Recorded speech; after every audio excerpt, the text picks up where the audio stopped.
Hey everybody, and welcome to my second of two videos about the Pentax Spotmatic F. So the first video we talked about what all the different things on it were, and in this video we're going to talk about how to use them and how they affect and influence your photography. So hopefully you can come away from this understanding how to better use your Spotmatic F to achieve the photos that you want to take. So the first thing we're going to do, we're going to talk about some basic operations. We're going to mount and unmount a lens. This has an M42 lens mount for interchangeable lenses. So you can put different lenses on it on the same roll of film to achieve different effects. There we go. So here's the lens mount, and here is the lens. You can possibly see that it has threading on it. There we go. You can see the threading there. And this simply threads into the mount like you're tightening a screw. Give it a little bit of a tug, not too much. You don't want to lock up or bind the lens, and the lens should feed on very quickly, very simply. If it does not, you might have cross-threaded it. Don't cross-thread the lens, because that's a really good way to screw up the camera and the lens and make neither of them work with ever again properly. So that's with the lens mounted. To unmount the lens, you simply do the opposite and unscrew it.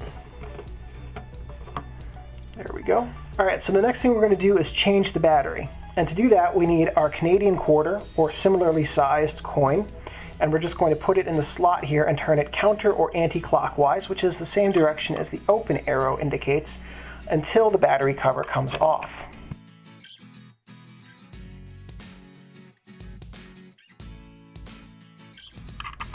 There we go, battery cover is off. So here we have the battery chamber, and here's the battery chamber door, and you can see that it's got a plus on it, and the plus is telling you the positive contact of the battery touches that plus.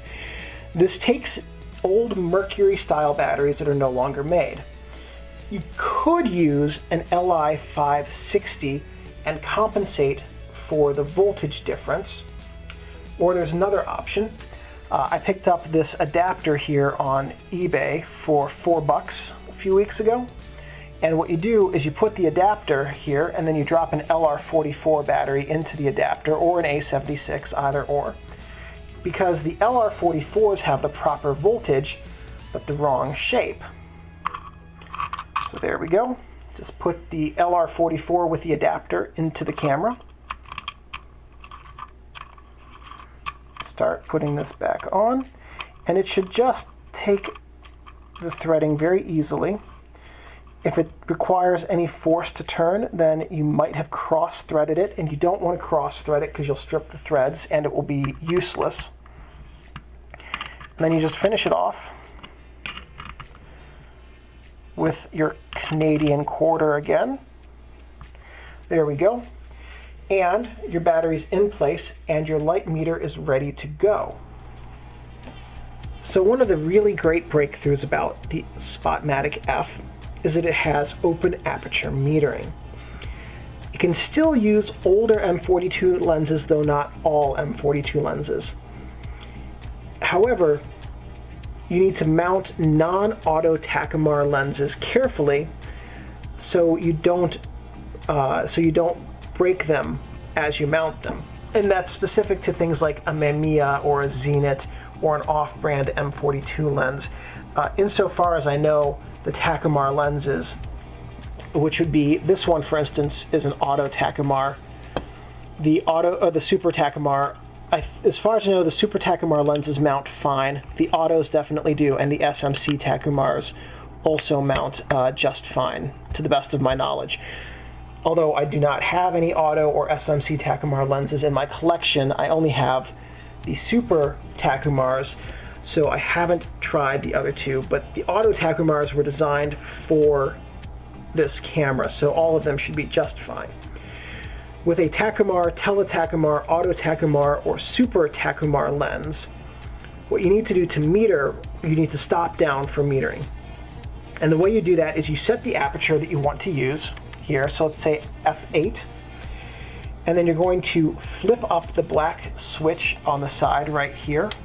That flips up, And now what you will do is you will adjust the shutter speed until the needle in the viewfinder tells you you have a proper exposure. Then you push the switch back down, and then you take the picture. And so it's only with the lenses that were designed for this camera that you can do full aperture metering. So tell you what, let's take a look inside the viewfinder and I'll show you what that light meter looks like. Alright, here we are looking through the viewfinder of the Spotmatic F, and over here, if you've ever shot a K1000 or KM, is a very familiar looking light meter.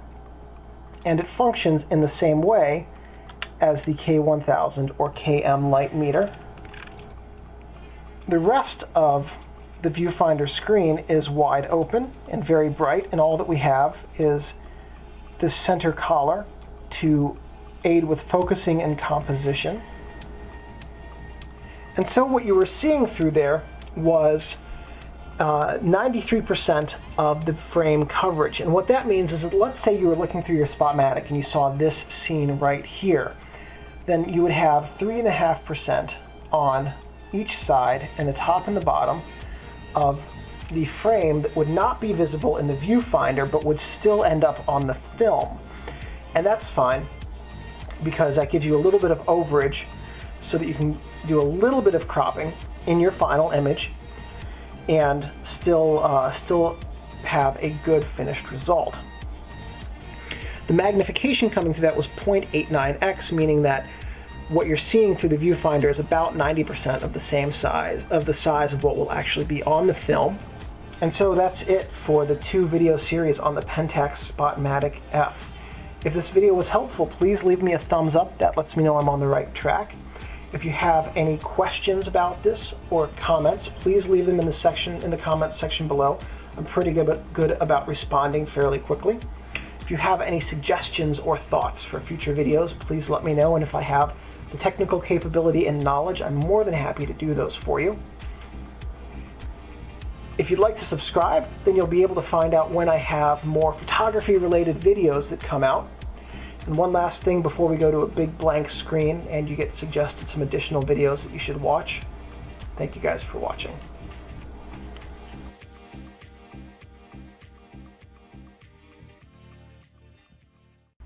So this camera takes LR44 batteries.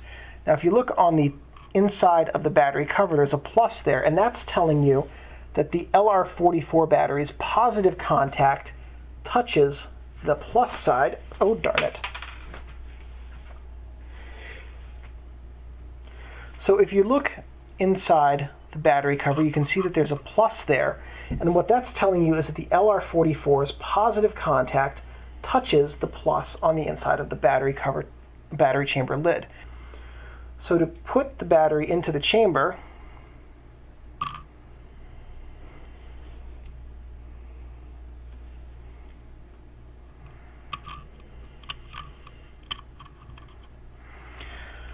so here we have, it doesn't take an LR44. It takes the old Mercury batteries. So next thing let's do is let's talk about how to actually take a photo. We already did that.